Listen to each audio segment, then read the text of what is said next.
Ang ilan ay nagtatanong, paano ko makokontrol ang aking damdamin?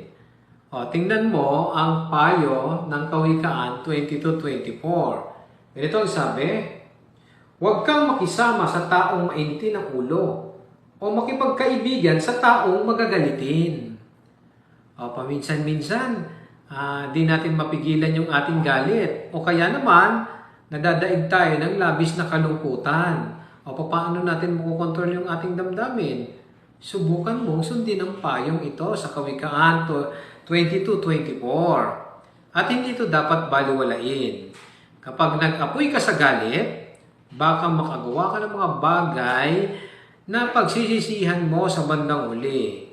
Kaya paano mo makokontrol ang iyong damdamin? Una, sundin mo ang payo ng Diyos na nasa Biblia.